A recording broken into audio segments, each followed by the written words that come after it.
Okay, so now we'll have a talk by Hector Llanas that will be Hemocompatibility Study of Nanoparticles.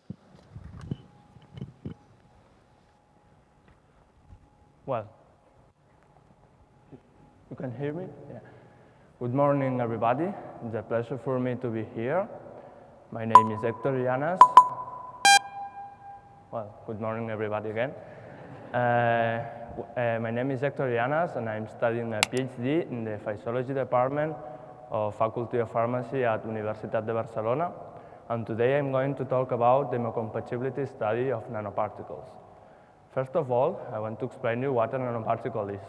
Well, a nanoparticle is a particle with one or more external dimensions in a size range from 1 to 100 nanometers.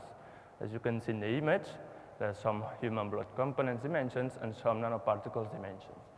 As you can see, nanoparticles are smaller than cells. Secondly, I want to explain you why nanoparticles are so important. Well, a group of nanoparticles can form a nanomaterial, and it has been shown that nanomaterials have a specific psychochemical properties such as small size, large surface area, modified shape, or special structure. As you can see in the image, there are some examples of nanoparticles like carbon nanotubes or quantum dots. I especially focus my study in metal oxide nanoparticles. Over the last few years, the research on nanoparticles has been intensified. As you can see in this graphic, with the articles that contains the words nanoparticle that has been increased year after year. The interest is growing, although the concern in this field is growing too.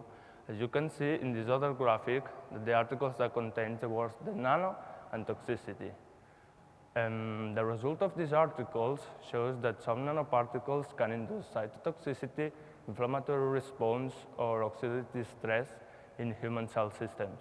For this reason, a new science is developed, the nanotoxicology. The hemocompatibility assays are a branch of nanotoxicology that study the degree of mutual adaptation between the nanomaterials and the blood. These assays include some studies such as the effects on blood coagulation, the absorption of plasma proteins, or the erythrocytes hemolysis tests. As you can see in the image, there are some normal red blood cells and others with these projections that are caused by nanoparticles. I especially studied the zinc oxide nanoparticles, more special the 50 nanometers and the 100 nanometers.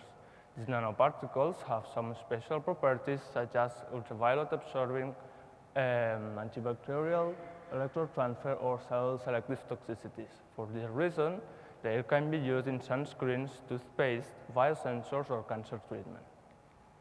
The first thing you have to do when you work with nanoparticles is to characterize them. I did it with a dynamic light scattering and using two different microscopes.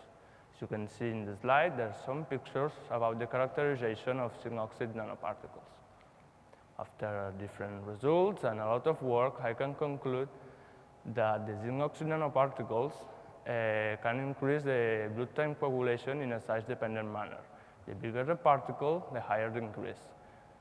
Also, these nanoparticles can form a certain complex with the protein albumin, again in a size-dependent manner.